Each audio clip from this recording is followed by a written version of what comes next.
Hello friends, welcome to the Impetus academy. I hope आप सभी अच्छे होंगे, पढ़ाई कर रहे होंगे, घर पे सेफ होंगे। देखिए, आज के इस लेसन में हम लोग सोल्व करेंगे एसएससी सीएचएसएल 2020 के प्रीलिम्स के इंग्लिश के क्वेश्चंस को। ठीक है, एसएससी सीएचएसएल 2020 कहने का यहाँ पर अर्थ ये है कि आपका फॉर्म फिलअप हुआ था 2019 में और एग्जाम कंडक्ट हुआ था आपका 2020 में। ठीक है, और 2020 में भी जो है आपका एग्जाम कंडक्ट हुआ है दो फेज में करके। एक फेज आपका 17 मार्च से 19 मार्च, इसके बाद कोविड की वजह से जो है सारे एग्जाम जो है पोस्टपोन हो गए और जो आपका एग्जाम दोबारा कंडक्ट हुआ था वो आपका कंडक्ट हुआ 12 अक्टूबर से। ठीक है, तो यहाँ पर जो है हम लोग प्रीवियस ईयर क्वेश्चंस का डिटेल में सॉल्यूशन कर रहे हैं इंग्लिश सेक्शन का। ठीक है, क्योंकि प्रीवियस ईयर क्वेश्चन का जितना हम लोग प्रैक्टिस करके जाते हैं और प्रीवियस ईयर क्वेश्चंस को जैसा हम लोग देखते हैं उसी के पैटर्न पर जो है एसएससी हमेशा हमें क्वेश्चन पूछता है। तो प्रीवियस ईयर क्वेश्चन को प्रैक्टिस अगर हम करके जाते हैं तो हमें ये पता चलता है बेसिकली कि आखिर एसएससी का पैटर्न क्या है, किस प्रकार से ये क्वेश्चन पूछता है। तो हम लोग इसी को ध्यान में रखकर जो है प्रीवियस ईयर क्वेश्चंस को यहाँ पर डिटेल में सॉल्यूशन करते हैं। ठीक है, और यहाँ पर जो आपको सॉल्यूशन दिया जा रहा है वो आपको शिफ्ट वाइज करके दिया जा रहा है। ठीक है, जैसे कि 17 मार्च का first shift, second shift, third shift, फिर आपका 18 मार्च का तीनों शिफ्ट का, फिर 19 मार्च का तीनों शिफ्ट का, फिर 12 अक्टूबर से आपका एग्जाम कंडक्ट हुआ था तो 12 अक्टूबर का तीनों शिफ्ट, और उसके बाद फिर 13 शिफ्ट के फर्स्ट शिफ्ट, सॉरी 13 अक्टूबर के फर्स्ट शिफ्ट, सेकंड शिफ्ट, और आज हम लोग करेंगे थर्ड शिफ्ट का यहाँ पर डिटेल में सॉल्यूशन। ठीक है, तो यहाँ पर जो है आपको शिफ्ट वाइज करके सॉल्यूशन मिल रहा है। तो आप हमारे प्लेलिस्ट सेक्शन में जाएं, जो जिन लोगों ने प्रीवियसली लेसन्स को नहीं देखा है वो लोग जो हैं हमारे प्लेलिस्ट सेक्शन में जाएं, वहां पे आपको मिलेगा SSC CHSL 2020 English question solution. तो आप उसमें जाकर देख सकते हैं प्रीवियस लेसन्स को। इसके अलावा जो सीजीएल का आपका एग्जाम हुआ था 2020 में, उसको अभी जो है सेपरेट प्लेलिस्ट बना हुआ है, तो आप उसे भी देख सकते हैं, क्योंकि आपका सीएचएसएल और सीजीएल का एग्जाम जो है वो कंडक्ट होने वाला है अप्रैल मंथ में और सीजीएल मई मंथ में। ठीक है, तो यहाँ पर जो है हम लोग इसी डेट को फॉलो कर रहे हैं, क्योंकि कल जो आया है नोटिफिकेशन एसएससी का उसका सीएचएसएल दिया हुआ है कि अप्रैल में ही आपका एग्जाम कंडक्ट होना है। सीजीएल के बारे में अभी दिया नहीं गया है, लेकिन फिर भी हम लोग यहाँ पर उसी डेट को जो प्रीवियसली मेंशन था उसी डेट को लेकर हम लोग प्रिपरेशन यहाँ पर कर रहे हैं। ठीक है, तो लेसन्स को कंप्लीट देखिए, अगर कहीं पर कुछ समझ में ना आए कमेंट बॉक्स में जरूर कमेंट कर दीजिएगा। ठीक है, और हम लोगों ने जो है एमबी पब्लिकेशन बुक का भी सॉल्यूशन किया है ईयर वाइज करके। 2016 आपको पीटी और मेंस सब मिल जाएंगे, 2019 पीटी मेंस सब मिल जाएंगे, 2018 आपको सिर्फ सीजीएल पीटी का क्वेश्चन मिलेगा। ठीक है, तो सबके जो है सेपरेट प्लेलिस्ट बने हुए हैं, आप चाहें तो हमारे प्लेलिस्ट सेक्शन में जाकर इन लेसन्स को फॉलो कर सकते हैं। थोड़ा सा स्क्रॉल करेंगे तो आपको सारे लेसन्स मिल जाएंगे। ठीक है, चलिए क्वेश्चन नंबर फर्स्ट, यहाँ पे आपको select the synonym of the given word.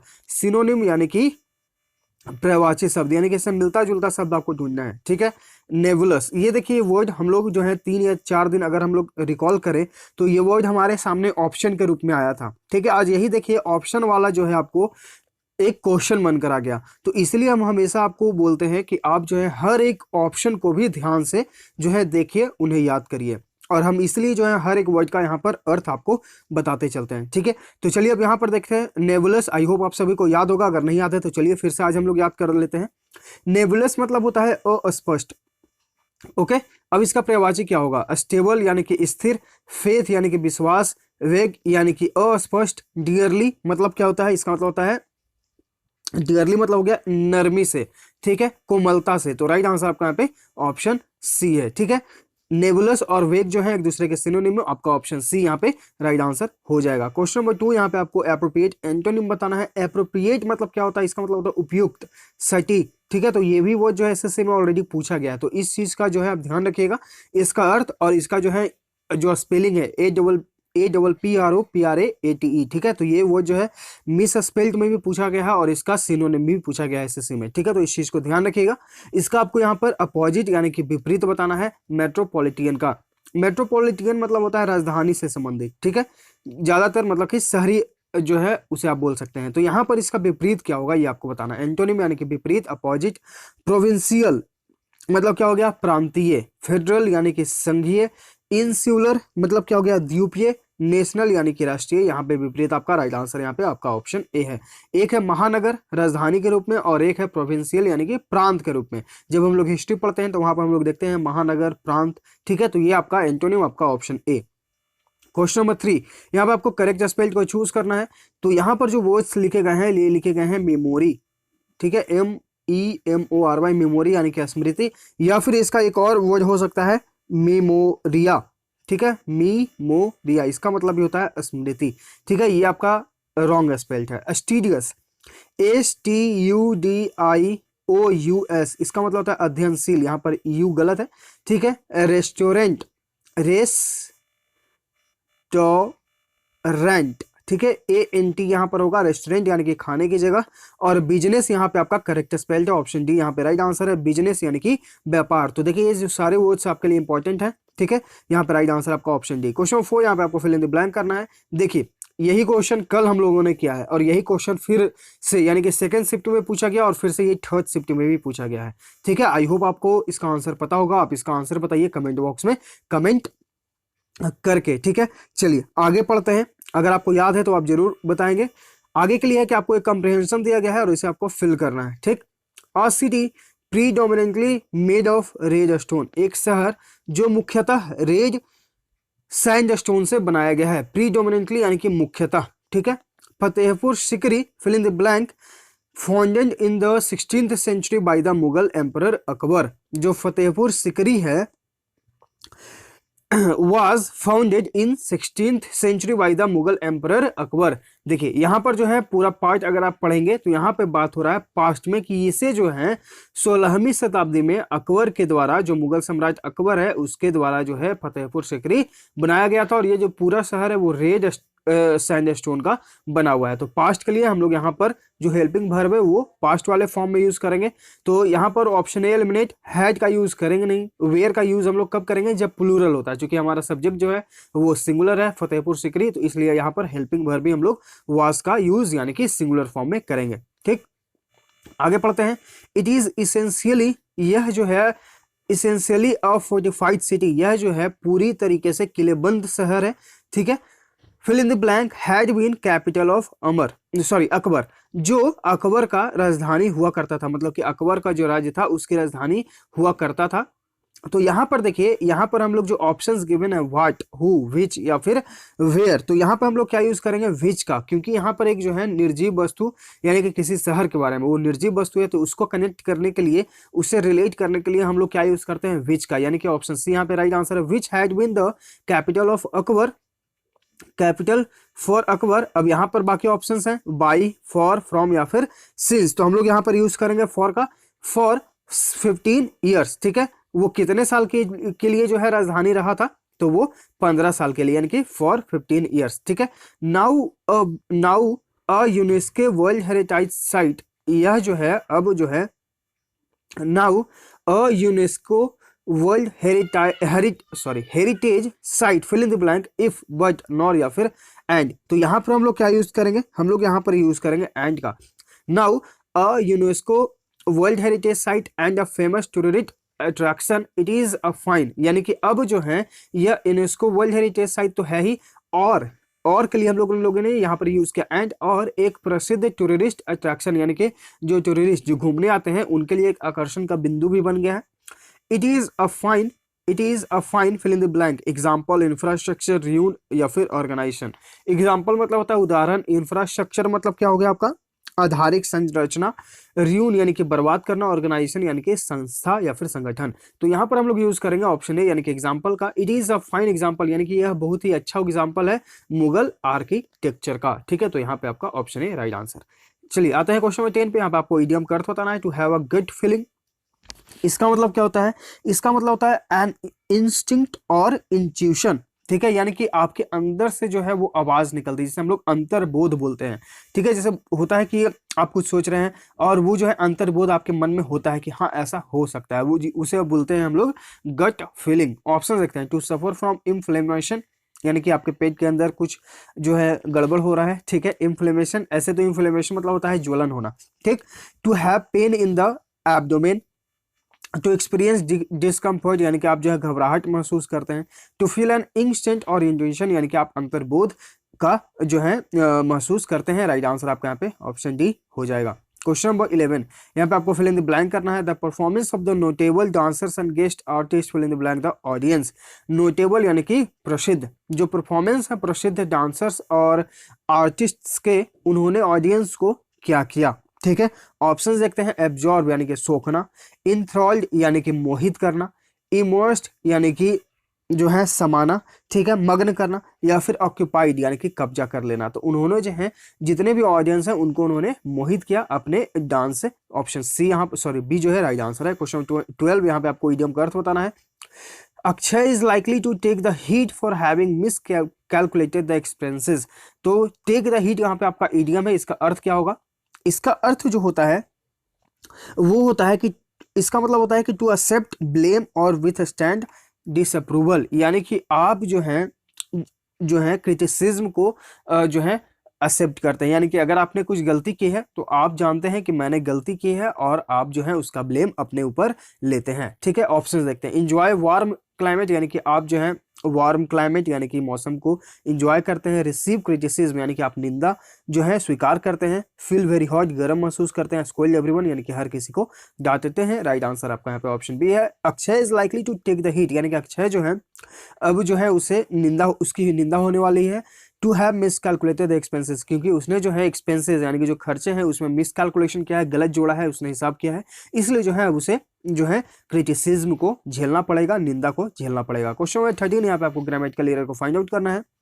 We notice that most of the shoppers in the mall looking for packets of ready to cook food. यहाँ पर देखिए वी नोटिस्ड पास्ट में है, ठीक, that most of the shopkeepers in the mall.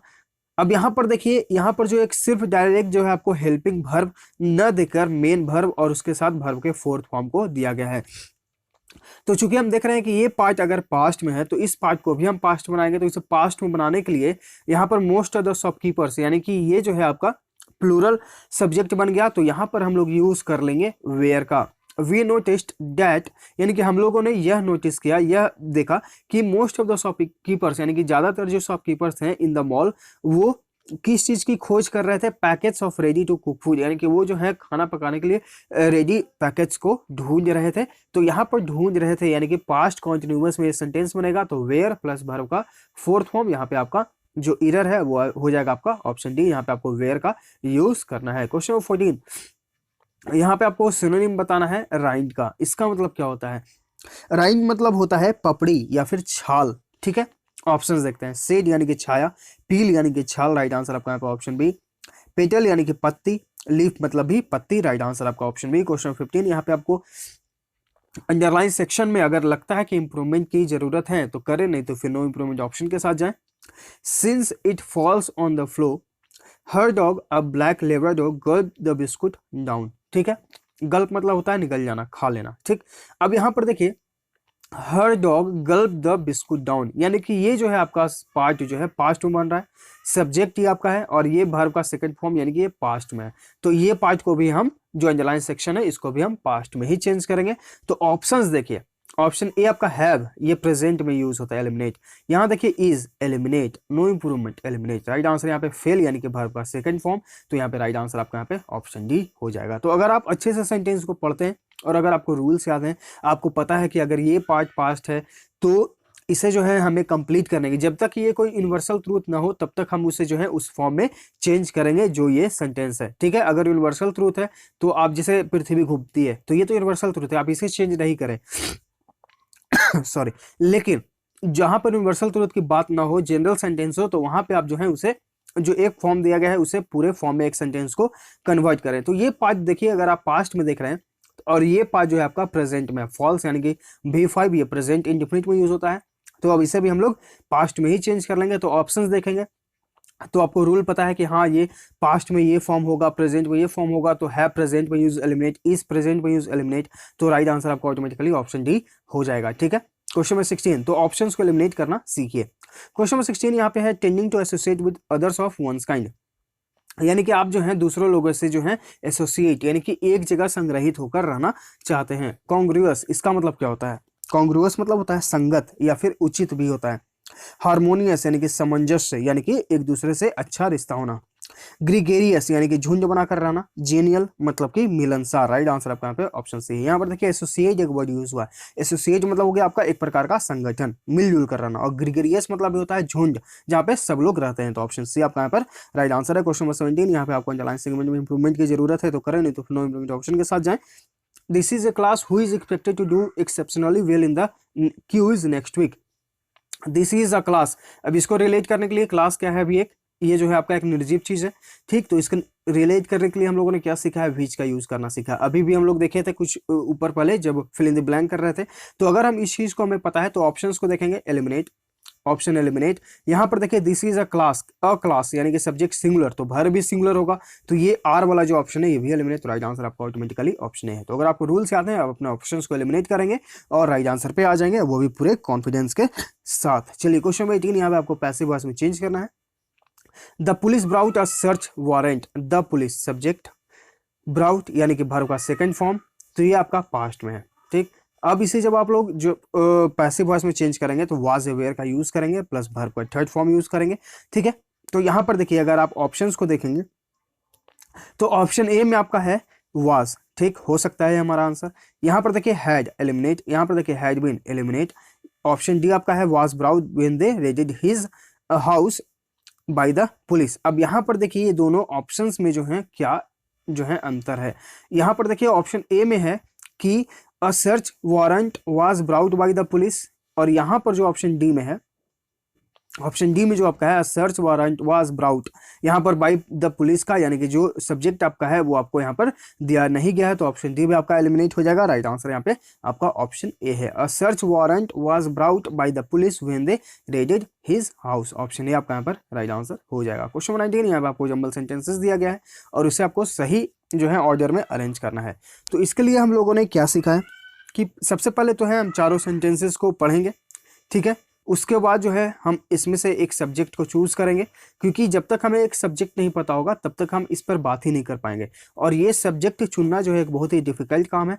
और आप जो है इसमें माहिर कब हो सकते हैं, जब आप खुद से इस पर ज़्यादा से ज़्यादा प्रैक्टिस करेंगे आपका अंडरस्टैंडिंग बनेगा, और तब आपको समझ में आएगा कि हम आखिर ये सेंटेंस जो है किस पर बात हो रहा है, ठीक है। तो अगर आप यहाँ पर पढ़ेंगे तो चारों सेंटेंसेस को, आपको इसका लेसन का पीडीएफ का भी मिल जाता है हमारे Telegram channel the MPSC academy पे, डिस्क्रिप्शन में उसका लिंक है, आप वहां से आकर पीडीएफ को डाउनलोड करके अच्छे से क्वेश्चन को पढ़ के अटेम्प्ट करिएगा, ठीक है। तो आप वहां पर पढ़ेंगे तो आपको एक सब्जेक्ट मिलेगा फैमिली, ठीक। द फैमिली यानी कि कोई एक फैमिली है जो कि बहुत ही गरीब था, एंड वाज ऑलवेज हंग्री, और हमेशा भूखा रहता था, because there was a war on, क्योंकि वहां पर एक वार हो रहा था, ठीक है।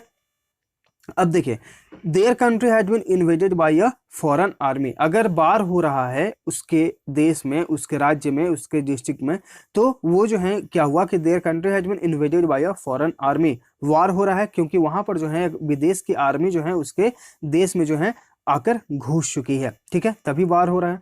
They grew cabbages and carrots in their backyard, वो लोग जो हैं अपने बैकयार्ड में जो है उन्होंने कैबेज और कुछ कैरेट्स को उगाया था, ठीक है। दे हैड ऑल्सो चिकन, उनके पास कुछ मुर्गियां भी थी, which provided the family with eggs but still they were hungry, और कुछ मुर्गियां थी जो उन्हें अंडे भी देती थी लेकिन वो पूरा परिवार फिर भी जो था भूखा था। तो बी डी ए सी आपका यहाँ पर हो जाएगा राइट आंसर, यहाँ पे बी डी। यहाँ पर देखिए ऑप्शंस को भी आप एलिमिनेट कर सकते हैं, एक ही सेंटेंस जो है आपका बी डी ए सी है। तो ये आप जब कब प्रैक्टिस कर सकते हैं, जब आप इस पर जो है ज़्यादा से ज़्यादा प्रैक्टिस कर पाएंगे। एग्जाम में आप अचानक से इस क्वेश्चन को नहीं अटेम्प्ट कर सकते हैं अगर आपको प्रैक्टिस नहीं है, ठीक है। तो आप प्रीवियसली क्वेश्चंस को जो है, जो भी आपको पीडीएफ दिया जा रहा है और भी अगर आपके पास कोई बुक है या फिर एमबी पब्लिकेशन, तो उससे जो है प्रैक्टिस करते रहिए, ठीक है। क्वेश्चन नंबर 20 यहाँ पे आपको एंटोनिम बताना है। इंस्टेंट का इंस्टेंट मतलब होता है तुरंत, अब एंटोनिम बताना यानी कि इसका विपरीत बताना है। क्या होगा, ऑप्शंस देखते हैं। डाइवर्स इसका मतलब होता है विविध, सिमिलर यानी कि समान, ग्रेजुअल यानी कि धीरे धीरे, प्रॉम्प्ट यानी कि तुरंत, ये तो सिनोनिम हो गया। राइट आंसर आपका यहाँ पे ऑप्शन सी, एक हो गया तुरंत और एक है ग्रेजुअल यानी कि धीरे धीरे। क्वेश्चन 21 यहाँ पे आपको जंबल सेंटेंसेस दिया गया है, इसको आपको आंसर बताना है। चलिए यहाँ पे हम लोग देखते हैं कि यहाँ पे जनरली आपको साइंस पूछा गया आपसे कि सबसे पहले बीज रोपा जाएगा, फिर उसका एक छोटा सा नन्हा पौधा आएगा, फिर बड़ा पौधा होगा और वो फिर जाके बड़ा हो जाएगा, ठीक है। तो यही आपको आंसर बताना है कि क्या है, ठीक।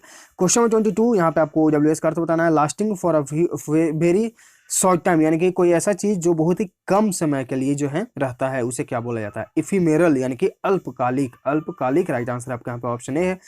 इंजलेस यानी कि सीमित, सॉरी अनंत, इंजलेस मतलब हो गया आपका अनंत। इल्यूजरी यानी कि मायावी। इनफिनाइट यानी कि अनंत, राइट आंसर आपका यहाँ पे ऑप्शन ए हो जाएगा। क्वेश्चन 23 यहाँ पे आपको डायरेक्ट में चेंज करना है, डायरेक्ट इनडायरेक्ट स्पीच जिसे हम लोग बोलते हैं, नारेशन भी बोलते हैं। Nidhi exclaim that it was a beautiful painting, exclaim किया जा रहा है, तो जहाँ पे एक्सक्लेमेशन का यूज़ होता है वहाँ पे हम लोग जो है किस तरह के सेंटेंसेस, आई होप आप लोगों ने जो है पीडीएफ को डाउनलोड किया होगा, जो हमारे टेलीग्राम चैनल पे गिवन है।